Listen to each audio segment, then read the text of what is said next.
My name is Mica Murphy and I am a Black mixed race woman. My mum is English, half Scottish, and my dad is Jamaican from England too, although his parents are from Jamaica itself. And I grew up predominantly with my mum. My dad was kind of just not really around, particularly when I was younger. So I didn't really realize at the time because I was probably quite a selfish, self-involved child that wanted to just play video games all the time. But I think it was quite hard for my mum raising us growing up. She was a single mum. My brother had quite severe ADHD, so he's getting into trouble a lot at school. And yeah, just having two kids, there was only 2 years difference between us, so quite young. Um, Raising two kids by yourself is quite difficult. We weren't the most well off family. I'd say we spent a lot of time eating Sainsbury's basics cornflakes and me being very mad about it, but not really thinking about the considerations of the fact that she's a single mom trying to earn for a family. Um, we did have one really helpful thing though, was that I used to have a childminder who then became my godmother, and she lived with me since I was one. So she was a really helpful part of our lives. She was Jamaican as well. She was born in Jamaica and moved over to England when she was quite young. And yeah, she taught me quite a bit about Jamaican stuff, particularly food. I feel like I didn't really have the choice to be given a race to identify with more. So I have always identified myself as a Black mixed race person rather than a white mixed race person. Yeah, I don't feel like mixed race people are afforded that opportunity to call themselves white. I don't think I had any difficulties with my identity when I was particularly young. I feel like I was aware that I was different. Obviously, I didn't look like my mom and I didn't look like my dad. But I was surrounded by a lot of diverse people because I grew up in South London, and my schools and stuff were just full of people who were from every other place around the world. So it wasn't a problem for me, and I didn't feel like I needed to identify or needed to have an identity that was based in race. Um, so it wasn't a problem for me. And then I think as I got older, I kind of thought that it really wasn't, I didn't want it to be relevant to me, which is not brilliant. Obviously it's part of my identity and all of that kind of stuff, but I really didn't want it to impact me. And I feel like that's definitely because of what I had seen around me and how it has impacted other people. I didn't want to have a whole heap of my identity rooted in my race. I wanted it to be based on my skills and my personality and all that kind of stuff. So I definitely feel like when I was a teenager, that's when I started having a bit more of not an identity crisis, but I just drifted away from wanting a race-based identity at that stage. And then definitely when I got a bit older, when I was in uni and stuff, I kind of started educating myself a little bit more about these things and try to build my identity back up again and like be wholeheartedly the Black mixed race woman that I am, and I consistently say that I am. I definitely think for a long time I was exposed to different types of Black culture. So, for example, my mom is an avid fan of a very specific type of reggae music. She listens to a lot of Lovers Rock, and I'm a very big fan of it myself. But obviously, I grew up listening to that, and it's a bit of a weird one because obviously that is actually not directly from the Caribbean, but that was something that I did listen to a lot. In terms of food and stuff, not so much. My godmother, who I lived with, is Jamaican, and she would occasionally cook us stuff that was Caribbean. So we'd sometimes have like dumplings and mostly just dumplings. Um, And then when I'd go and see my grandparents, on my dad's side, uh, they would like have rice and peas for us and stuff like that. But that was a special occasion kind of thing. So I never really learned from anyone in my family how to cook any of that kind of stuff. I've learned how to do like ackee and saltfish and a couple of little pieces from like cookbooks, really, not from family. But yeah, the food is lacking. My knowledge in that is not brilliant. Um, we didn't really watch anything that was particularly like Black culture. That's something that I've been trying to do myself, getting older. But yeah, I would say definitely music was something that I did grow up with. And like I said, my mum did send me to the Black History School so that I could learn some of that kind of stuff. So it wasn't in the house per se, but it was an active choice on my mum and my godmother to send me somewhere where I would learn that stuff. Um, but yeah, not so much like on a day-to-day basis. I ate more chips in my life than I've ever eaten rice and peas. So So, like I said before, I grew up in quite a diverse kind of situation, so I didn't really feel like race was that important in any case. But I do remember when I was about, I want to say 9 or 10 maybe, and I used to go to this summer school. It was like an after school club for during term time and a summer school for during holidays. And we'd go on these trips to seasides and like weird places that kids can climb trees and stuff. It was brilliant. But we went to this place called Stepping Stones, and I can't remember where it is now, but it's like not that far out of London. And at this kids club or summer school, whatever, there was loads of it was basically for children whose parents couldn't afford to get childcare in other places. So there was a lot of like disadvantaged kids and stuff there, and they were predominantly not white. So there was like a big group of us kids running around being, um, you know, rambunctious as kids are. But we bumped into a group. I think it was three boys. There were three blonde boys, and I think they were brothers.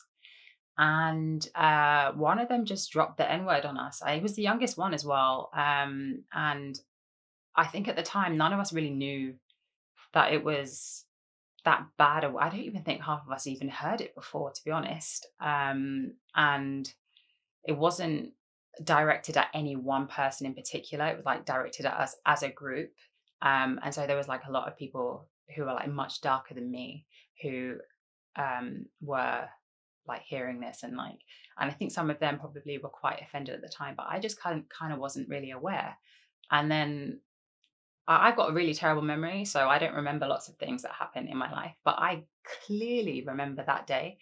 And so at the time, I don't think it had as much effect on me as I thought it did. But looking back, I think it was actually really quite a poignant moment in my life where I kind of realized that, yeah, people do just say horrible things to you based on what you look like, which isn't ideal.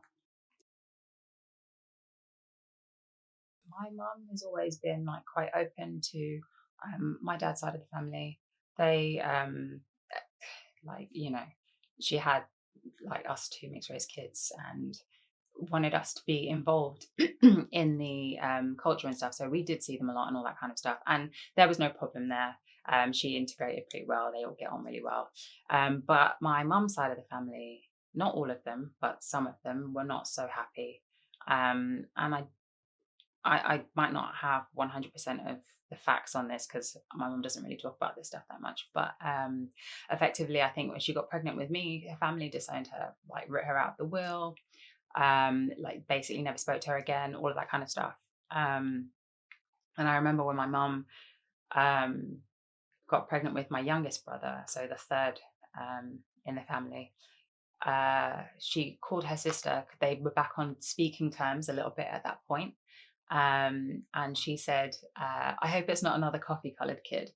Um, and at the time, actually, I was more annoyed that she said coffee colored. I was like, what? Like, I'm a designer, so I look at colors a lot. So I was like, I'm not even coffee colored. Like, get your get your colours right. But also the fact that instead of saying congratulations or, I hope you're having a healthy baby, I hope it's not another brown child that you're having. So that's a kind of her immediate family. I'd never met my grandpa. I never met my grandma. So I can't say personally if they were nice people or not. I would assume not. But there was a lot of ill will on that side of the family. So my mum had to really fend for herself when she had me and my brother. And I guess that goes back to what I was saying before about how it was a bit hard for us growing up because it was just her. Like there was no go to grandma's house and that kind of thing. So yeah, that it wasn't brilliant in that sense. Personally, I don't feel like I've been affected in some of the same ways that lots of other people have been in terms of getting jobs or different education types, stuff like that. Um, I benefit from having a gender and ethnicity neutral kind of name. So I don't feel like my name on CVs gets in the way of me getting jobs. Um, that being said, I do feel like I have to deal with this on a daily basis in a more general sense. Like, should I go to this area? Is it going to be an issue? Is somebody going to say something to me? Um, can I go on holiday to this place? It does it have a lot of race crime, there are certain places I would never even think about going on holiday, because I just know that I'm not going to have a good time, in terms of maybe being racially abused or something like that. um, Even things like I'm looking to buy a new house, well, looking being the operative word, and thinking about moving out of London. I've lived in London all my life, so um, it's a bit of a move for me. But I've always wanted to live by the sea, so I'm like, oh, where can I live by the sea that isn't going to be somewhere where I'm going to have to deal with racial stuff on a daily basis? I'm like, is my only option Brighton? And even is Brighton good enough? And that's not something that I think a lot of people have to think about constantly. Um, and yeah, so I do feel like I feel it on that kind of level every day, um as well as and so that's my personal opinion on, like, no, just cut that. So that's my personal relationship with racism on a daily basis. But there has been a lot of stuff that's happened to people in my family, and like to a point where it's like so unacceptable. I just can't even deal with it anymore. There's lots of black and mixed race men in my family. Like I said, I've got many brothers, and they're consistently stopped and searched, or I know one of my family members was pulled up by a guard in a shopping centre because somebody had been robbed at knife point apparently, and he happened to be a black guy in the area. So they pulled him up on that, and then he didn't want to go back into. He was scared of going back into shops again because he was like, "Is this going to happen to me again?" My One of my brothers, when he was about, I'd say 13 or 14, he was waiting at the bus stop, and he was the scrawniest boy you've ever seen. Like, not very tall, like stick thin, mop of curly hair, like not intimidating at all. Waiting at the bus stop, get police want to stop and search him, want to strip search him at the bus stop. If I remember correctly, he might correct me on that. And he told he told the police officer to fuck off, and then got arrested. Basically, got put in a cell for until my mum picked him up because he swore at a police officer. And it's like there's many other things that you could be dealing with rather than arresting a 14-year-old boy for swearing at you.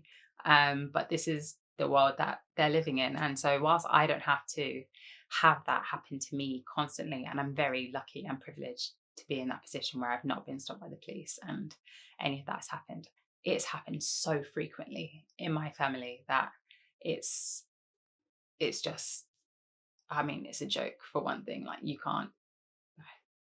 Sorry, got a bit carried away there.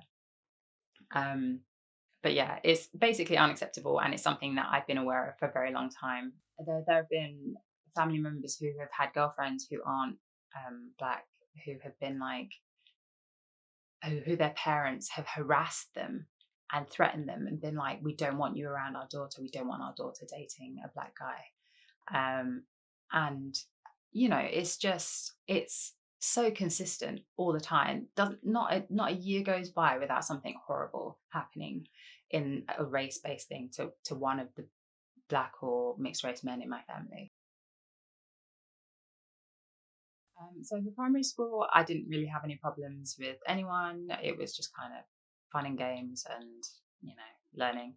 I It was very diverse, so my group of friends, if there was a group of friends, was just as diverse as you know any group you could think of. Really, like it's just people from everywhere. Um, and yeah, we didn't really do cliques and stuff in primary school, so I don't really feel like there was a group I was in per se. In secondary school, though, that was a little bit more the case. I went to quite a big secondary school. I think there was like maybe 300 students per year, roughly. Um, so there was definitely cliques. Um, and I tend to always have, probably always will, gravitate towards the outsiders. So I ended up not really being friends with a group based on ethnicity. It was more a group based on people who weren't allowed to go out of their house or go to house parties and stuff. Because I was in a really, my mom was really overprotective. So I wasn't allowed to go to school by myself and those kinds of things. So I didn't really hang out with people who did a lot of going to parties, wearing makeup, any of that kind of stuff. So my friends tended to be, well, basically, our crew ended up being called like the shebang crew. It was like the whole shebang is what they would say. So there was like just somebody from everywhere. So there was a girl who was Greek and there was two Chinese. I went to a girls' school, by the way. Two Chinese girls, a couple of black girls. There was me, who's mixed race. And yeah, so it wasn't in any way based on race. It was just we all had kind of similar um, similar parental styles, I guess.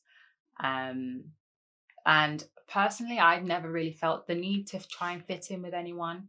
That's probably just me being very stubborn. But I've never really felt like I need to be more like the black girls or more like the white girls or more like whatever. I've just been like, this is me.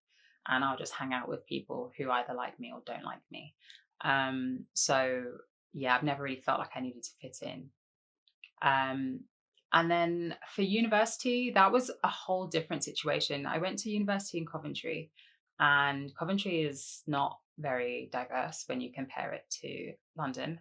I got racially abused actually quite a lot when I was there by old ladies in the street. But in terms of my friend group, again, I was friends with mostly the outsiders. On my course, I think there was 3 people who weren't white. And I didn't make friends with people on my course. Basically, I joined some of the societies that were like about you know being not white, or my housemate was in the LGBTQ society, so I joined that with her. And so a lot of my friends were just people who didn't fit in with the norm. And yeah, so I actually didn't really have any. I think there was one person, she was Indian, who was my friend, who wasn't white at uni, but that's mostly because there wasn't that many non-white people at uni. Um, and then I guess as an aside, I also went to, for a while, what I like to affectionately call Black School, which was a Saturday school that I went to in Brixton called Marcus Garvey Saturday School. And they would teach me Black history. It was all American Black history, but it was better than what we were getting at primary school. So that was something that my mum and my godmother were really keen that I took part in. And there were mostly Black kids at Black school. And I don't remember any of them. We weren't really friends because it was one day a week, but it was fun. In terms of races that gave me problems, I would say being from such a diverse school, I don't really feel like you'd be able to get away with it, really. And so I didn't really notice any of that. But that being said, I was a pretty ignorant kid. So it might have happened and I just didn't notice. But I do feel like I never felt singled out for a race based thing um, in my schooling. I don't experience the worst microaggressions, but I definitely have experienced them. People would say things like, "Oh, can you even blush?" Because nonsense. But yeah, can you blush? Because I'm darker skinned, so is it possible for me to blush? How comes you have freckles? Black people don't have freckles. You're you don't have a bum. You're black. Where's your bum? That kind of stuff. I do think one of the things I do get, um, I wouldn't even. I'm not even sure if it's a microaggression or not. But I do tend to get tarred with the um, angry black woman trope a little bit. Calm down. Yeah, I'm like, don't tell me to calm down, and things like that. And I think that whilst they're not specifically saying you're an angry black woman, they are acting as if my being upset about something is me being unreasonable because I'm black.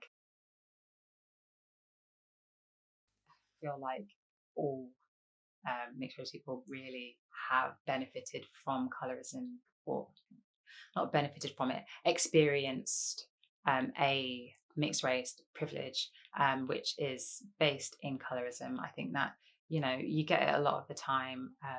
There'll be like black men who'll be like, "Oh, you're so beautiful because you're light skinned," and I just at the time it's like, oh, compliments and this and that, but it's rooted in colorism. And it was one of those things where I would get people say, "Oh, you've got beautiful eyes and your hair's really nice," and stuff like that. And I didn't realize at the time that it was a compliment that was only highlighting my more Caucasian features rather than anything of me that was black. It was like, it's great that you have these white features in a black skin. And at the time I just took them as compliments. I was like, "Oh, look at my hair, look at my eyes." And now if anyone says anything about my hair or my eyes, I'm like, "Don't talk to me." Because I'm like, I don't need your compliments about my hair and my eyes. I need you to understand that I am a full black person and I don't need you validating me via my white features. Um, and yeah, that took a while to come around. I was definitely not in a good place when I was a teenager about that kind of stuff. I think it's you tend to be in an in a phase of your life where you want a little bit more acceptance and you do want to fit in generally, and you want to be seen as um, attractive, if, regardless if you're a girl or a boy, but you do kind of want to feel like people want you and want to hang out with you, and you're the cool kid and all that kind of stuff. But I mean, I was never the cool kid, but yeah, that was something I had to really try and educate myself about, unlearn a lot of the stuff that had been kind of I had learnt it unwillingly. I hadn't realized I was learning these things. And I really had to take a step back and be like, no, I can't keep thinking these things. Things like I remember, and this will make me look so bad. I remember there was a L'Oreal advert that came on TV and it had Beyonce in it. And I was like, that's not even her hair. And I was like, why? Now I'm like, why would I ever think that? That's a horrible thing. It's fine. Let this woman be on TV and sell L'Oreal products. That's fine. But back then, it was almost as if her doing that was taking away something from me, something I had naturally, which is like a nonsense argument. And it's that kind of learning that I had to take a step back, and it's taking a while, and I'm nowhere near done. But it's definitely something I think that even if you think you don't benefit from it, or you haven't experienced it, or you haven't participated in it, you definitely have. And everyone just needs to take a step back and kind of think, what have I done to contribute to this, and what can I do to help make it better? And the main thing is always, where are you from? Um, where are you really from? Etc. etc. I usually I like to mess around with people a bit and just like get to a point where I'm like almost saying my home address. Because it's such an irrelevant thing to ask. But yeah, I get asked that quite a lot. I'll get asked, are you wearing contacts? Is that your real hair? Um, yeah, that kind of stuff, like constantly is what I'll get. And also like, what is your mix specifically? But yeah, I don't really get, I wouldn't say I really get asked any more race based things on a regular basis. It's usually just where are you from? And people, I also let people just kind of say what they want and then agree with them. So if somebody's like, I get people be like, oh, you Brazilian? I'm like, yeah, sure. You Spanish? Yeah, okay, whatever, what works for you. But yeah, that's the main one. Yeah, I think that women, mixed race women, will tend to have a more, I feel like it's a slightly more sexualized experience. It's a lot more, oh, you're so exotic. I want to have babies with you, all that kind of gross stuff. And I think that people do that to some extent with mixed race men, but I do think that they also have to deal with the trying times of being a black man as well. You don't get to be a mixed race man only. You have to be a mixed race and black man when it comes to the police. So whilst I would have thought that initially, I would have thought if I hadn't been involved and known lots of people who had had that situation, I would have thought that if you're a mixed race man, you wouldn't have had to deal with as much issues with the police. But absolutely, just not a thing. They get dealt with. They get stopped and searched just as much as black guys do.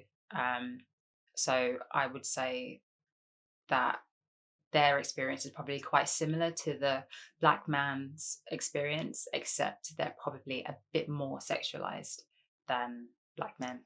Um, and yeah, for mixed race women, I'm not so sure. I don't know anyone who's had a lot of altercations with the police. I personally haven't had any, so I've never really kind of been in